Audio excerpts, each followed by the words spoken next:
I'm not one of those people who has a problem when it comes to new technology or technology being used in a new manner, but there are some situations where I'll draw the line and say, this just doesn't feel right. And what I'm talking about is this story coming out from the gamer where apparently they're using an AI hologram of Stan Lee to interact with people at Comic Con. But before I really get into all this, if you're new to the channel here, make sure you hit that subscribe button.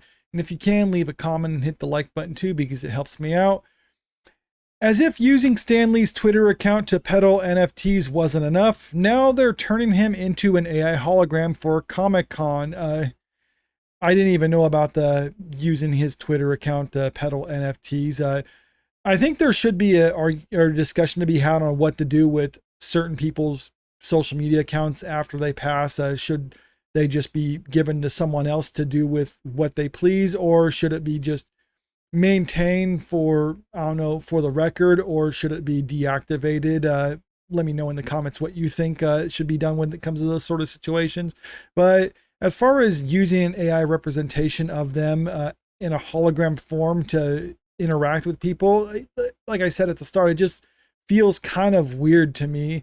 Stan Lee passed away in 2018 at the age of 95, and it soon came to light that his final years were mired in mistreatment. Shortly after his death, ex-manager Kia Morgan was charged with elder abuse and false imprisonment after pocketing $200,000 from autograph signing sessions while preventing family and friends from seeing him. Yeah, the way he was treated towards the last years of his life, he was basically someone shuffled around from convention to convention. And while there's a lot of people who probably have fond memories getting a chance to meet him before he passed, it does seem kind of sad that that was the last years of his life, basically kind of as a, I don't know, a sideshow attraction, so to speak. I don't necessarily mean to diminish what he's done and experience people had actually getting an opportunity to meet him, but his last years of his life, I think someone at his age should have spent it in comfort at home with their family, as opposed to basically what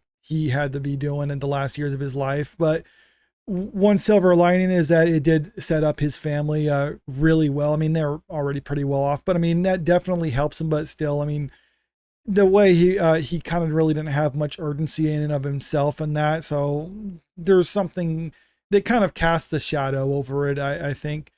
Unfortunately, however, even death hasn't granted Lee freedom from such exploitation.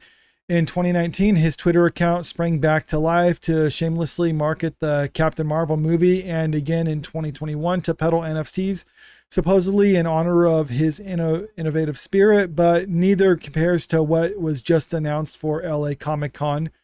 And kind of going back to what I was saying, I think there should be a discussion to be had when it comes especially to public figures, what to do with their social media accounts after they pass.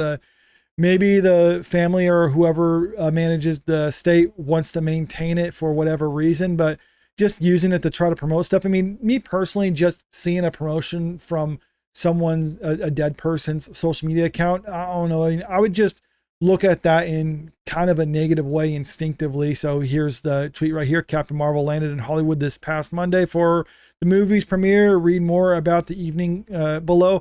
Now, if it was one of those situations where they were in the movie and the movie was released posthumously, then I think it's a little bit more forgivable. But again, it still just seems kind of strange.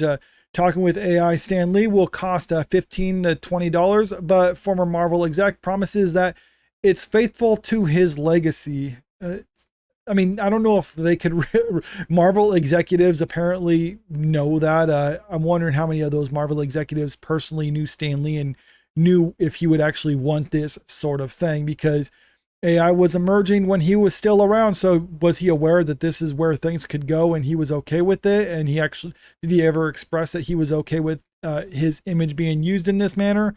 Or, I don't know, are they just trying to find some way to make money off of him? And I'm wondering who actually gets the money for this. I'm sure his estate gets a cut of this, but does Marvel also get a cut of it? And that's kind of why they're promoting it. And if that's the case, it also, again, feels kind of strange that a company like Marvel can continue to milk someone long after they're dead and continue to make money off of them in this manner, like by selling their image essentially.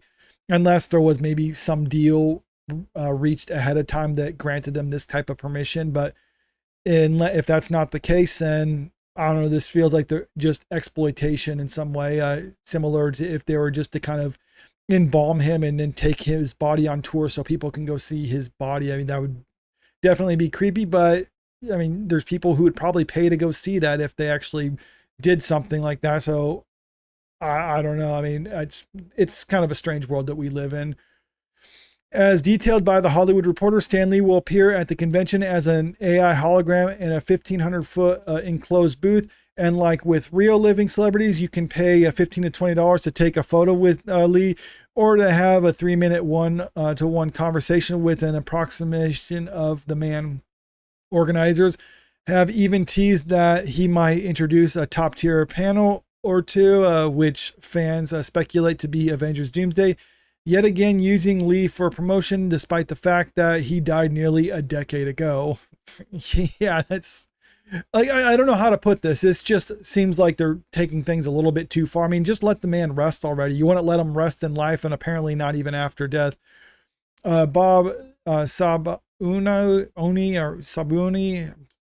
I'm butchering that, the head of Stan Lee Legacy Programs for Cartoon Studios and a former Marvel executive, promises that they will never put words in his mouth that aren't in line with things that he spoke about in his lifetime. But fans are outraged by Stan Lee's legacy. It is once again being defiled, not to mention unconvinced given how easily the late James Earl Jones was made to say awful and absurd things in Fortnite. And I did a video at the time talking about the James Earl Jones in Fortnite. But one of the things that I defended when it came to that is James Earl Jones understood where things were going when it comes to technology, and he specifically granted his permission to use his likeness and even use AI representation of his voice later on down the line after he died. So he specifically said it's okay to use me like this after I die, or use my image like this after I die. So the company was doing that, and his estate actually made money off of that. So James Earl Jones personally gave permission to have his likeness used.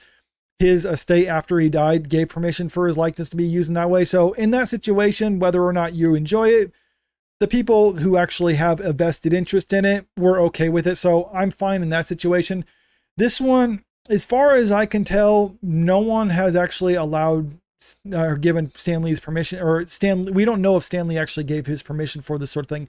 Maybe his estate is allowing it because they just want money. So they're saying that you can do whatever you want with them as long as just keep that gravy chain flowing like that, which seems kind of scummy to me, because honestly, a lot of the estates are handled by the family members of the deceased, and maybe people would say like, well, the family members are going to do what's right by them, so they're not going to make them exploited like that. But we saw with Stan Lee's family that no, they were willing to exploit him.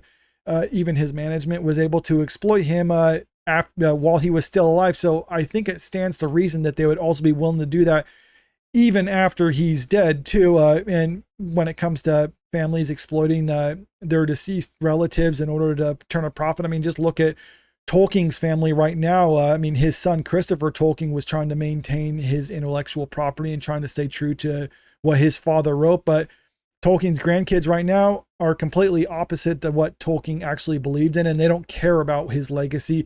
They just care about making money. That's why they're willing to work with Amazon for the Rings of Power, because they're like, well, I mean, as long as you're paying us money, we don't care what you do with it. Just do whatever you want with it. We're fine with it. And something Christopher Tolkien would have been against. So I don't know. It just feels kind of weird, but if we find something that Stan Lee actually gave permission for this sort of thing and he was okay with it, then I'm not going to necessarily complain. I would suggest that you probably shouldn't do that. But I mean, if the man himself was said he's okay with this, then I'm not going to say that it's wrong. But if he never actually gave permission specifically to have his image used in this manner, then it does feel wrong, and it's something that shouldn't be occurring, even if the current estate is okay with it. But let me know what you think about this in the comment section below. Also, if you haven't already, make sure you hit that subscribe button if you want to stay up to date with the latest entertainment news. And don't forget to click that like button and share the video out there, because it helps out with the channel. Thank you.